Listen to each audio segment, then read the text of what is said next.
우리 모두의 내일을 위해 해야 할 이야기가 있다며 직장을 등지고 거리로 나온 사람들. 그들에겐 이렇게라도 꼭 나누어야 할 이야기가 있습니다. 한파를 뚫고 거리로 나선 이들은 주최 측 추산 무려 10만 명.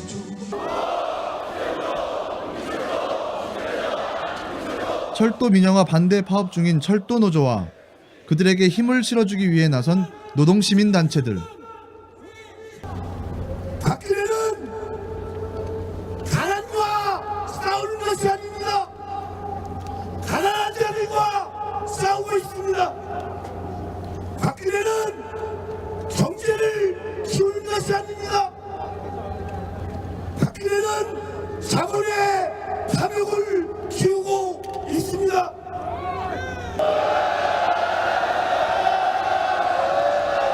대국민적인 시위로 확산되고 있는 철도 민영화 반대 시위는 날이 갈수록 점점 더 큰 물결을 이뤄가고 있습니다. 이들의 외침은 모두 한 사람을 향하고 있습니다. 바로 박근혜 대통령. 국민 수리에 대해서 전혀 어떤 마음을 열어서 듣고자 하는 그런 자세를 전혀 볼 수가 없었거든요. 단 한 번도.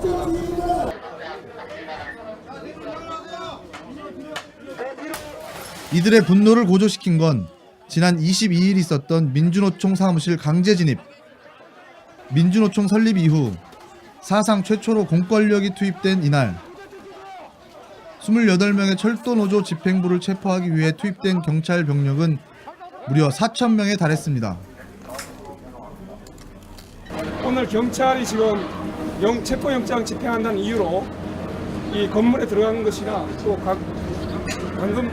잠금 장치를 해제한 것은 형사소송법에 모두 위반되는 위법한 공무집행임을 분명하게 말씀드리고, 철도노조 파업은 민영화의 수순인 코레일 측의 수서발 KTX 자회사 설립에 반발하며 결정 철회를 요구하기 위한 것입니다. 민영화를 중단하지 않으면 마땅히 투쟁도 중단되지 않을 것이며 더 강도 높은 투쟁을 부르게 될 것이다. 하지만 코레일 측은 유례없는 강경 대응으로 맞섰고 노조의 파업을 불법으로 규정해 190여 명을 고소, 7,800여 명을 직위 해제했습니다. 당장 어렵다는 이유로 원칙 없이 적당히 타협하고 넘어간다면 우리 경제, 사회의 미래를 기약할 수 없을 것입니다. 박근혜 대통령은 국민 합의 없이 공공부문 민영화는 하지 않겠다고 약속했지만 취임 후 행보는 달랐습니다. 대통령직 인수위 시절부터 수서발 KTX 자회사 설립은 이미 공식화되었으며 철도 민영화 관련 TF팀을 운영한 사실이 뉴스타파 취재 결과 밝혀지기도 했습니다. 지난 11월 프랑스 방문 때는 현지 경제인을 상대로 공공부문 개방을 약속한 사실이 프랑스 언론을 통해 알려졌고 바로 다음 날 WTO 정부 조달 협정 개정안이 통과되는 등 철도 민영화는 일사천리로 진행되고 있습니다.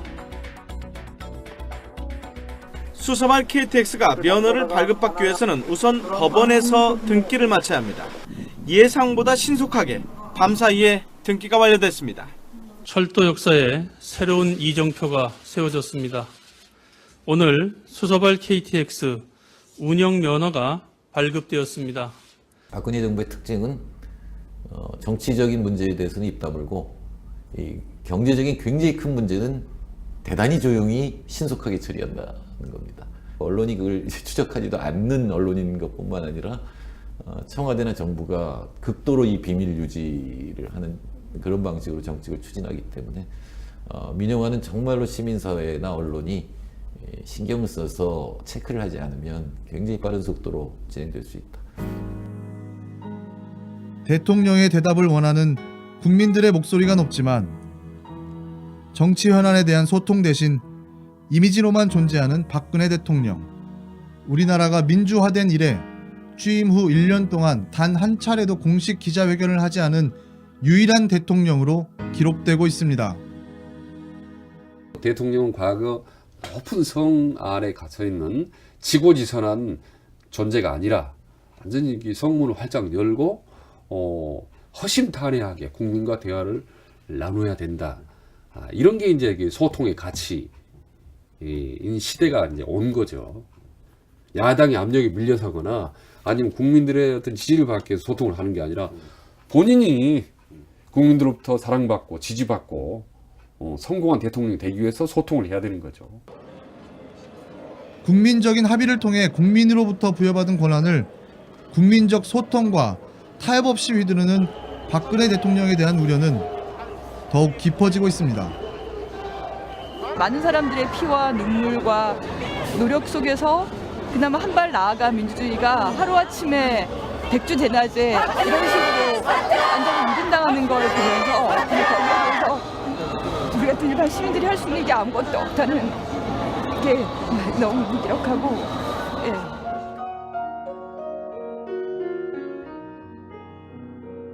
차가운 거리에서 뜨거운 외침을 이어가고 침묵을 강요하는 불통의 세상에서 소통을 외쳐야 했던 2013년 대한민국.